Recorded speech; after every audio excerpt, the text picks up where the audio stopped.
Le jardin, c'est une sorte de prolongement de soi, c'est une création, un soin et c'est une attention qu'on donne aux choses fragiles, aux choses qui paraissent anodines mais qui peuvent vraiment remplir une journée. S'occuper de plantes, ça procure du plaisir parce que les voir évoluer sainement, ça fait du bien. Tu vois, il y a la coriandre dans la jardinière en bois, c'est joli, c'est vert et ça sent bon et ça peut être comestible. Et puis regarde toutes ces fleurs-là, les tulipes, les narcisses, ce sont des fleurs de printemps, ce sont des bulbes, donc il n'y a rien de plus facile que les bulbes. À différents moments de la journée, ces choses-là ont une autre apparence. Tu vois, le matin, il y a un éclairage particulier. Peut-être que certaines plantes sont dans l'ombre et puis à midi, en plein soleil, elles révèlent autre chose. Donc c'est tout le temps mouvant et franchement, ça fait voir la journée autrement. Ça peut remplir une journée de dur travail derrière un bureau. Ce sont des petites images positives.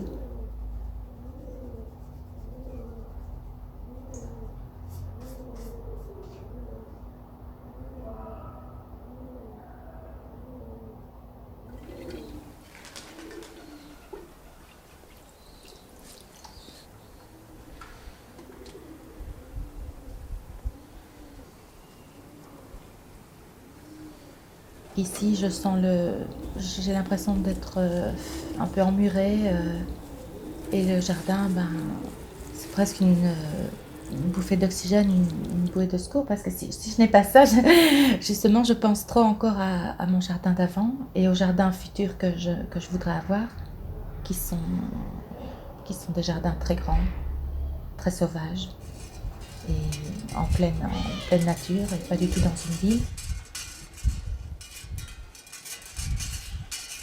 Il y a quand même une beauté dans ce petit jardin quand il y a un petit rayon de soleil et parfois une plante voilà, inattendue qui pousse bien. Par exemple, je pensais avoir perdu un cœur de Marie et j'ai remarqué que ça refleurissait.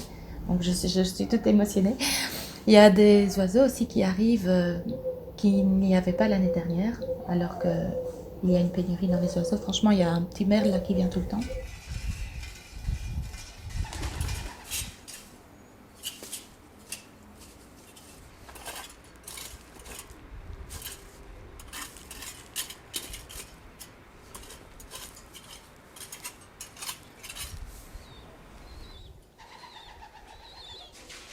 Un beau jardin, c'est quelque chose qui a une âme.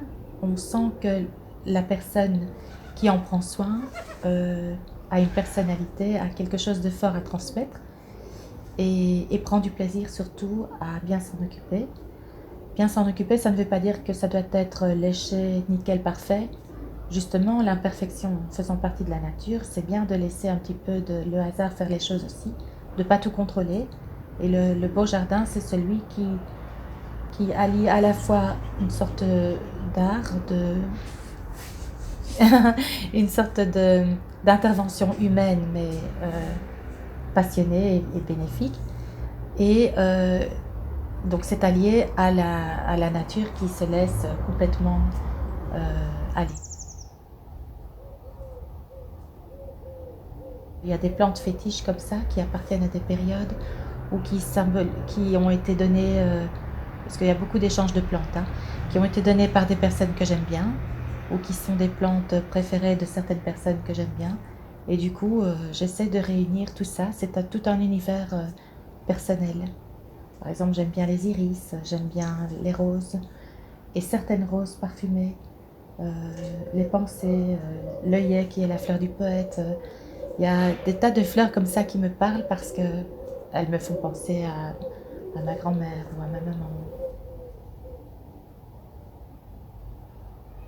Il y a un taxus, c'est un if, la variété des conifères que j'adore parce que ça me fait penser au conte de Monte Cristo on parle des ifs dans cette histoire, au début de l'histoire, qui sont centenaires et qui donnent de l'ombre. Enfin, c'est un arbre merveilleux qui peut être taillé aussi.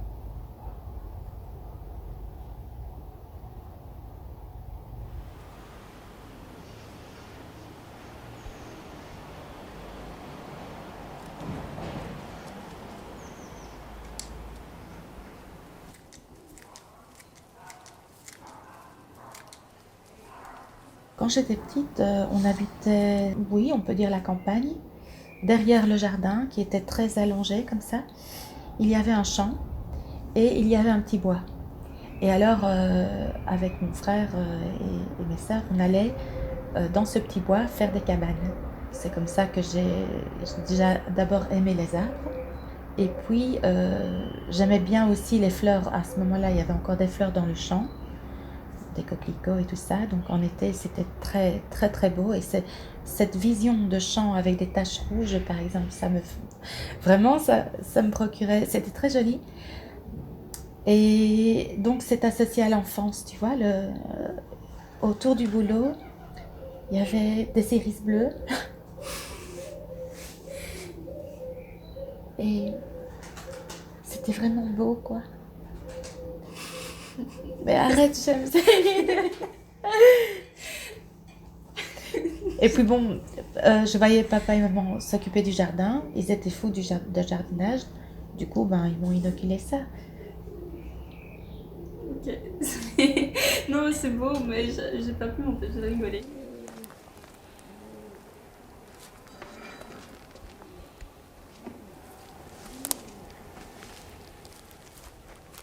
Et ça, c'est de l'absinthe. Tu vois là? Là. Non, je vois pas. Ça, c'est de l'absinthe. Et l'absinthe, c'est quelque chose qui purifie la terre et qu'on met près des arbres fruitiers, mais surtout qu'on met près des framboisiers, des cassissiers, des groseilliers, parce que ça les renforce et ça empêche les maladies de venir et ça empêche aussi certains insectes. Ce que j'aurais voulu faire en fait, c'est un jardin-forêt.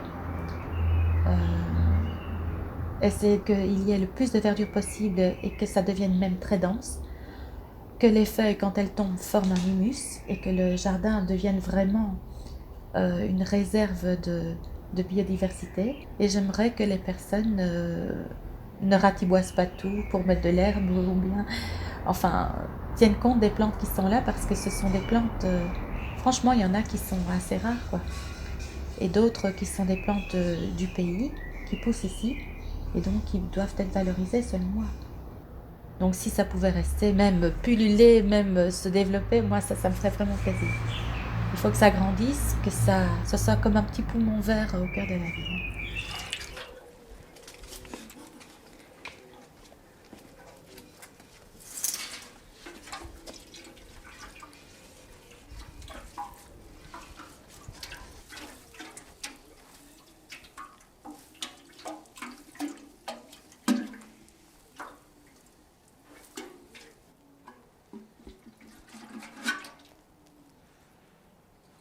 Il faudrait idéalement que chaque personne qui a ne fût-ce qu'une fenêtre, c'est-à-dire un appui de fenêtre pour pouvoir mettre une jardinière, ait son jardin miniature. Ce serait tellement joli, on lève la tête, on ne voit que du vert. Il faudrait des façades fleuries, il faudrait que le vert envahisse toute la ville pour moi. Et pas seulement, ne soit pas cantonné au parc et aux petits espaces que les agents communaux entretiennent. Il faudrait que chaque personne ait sa petite fleur, son petit jardin, idéalement.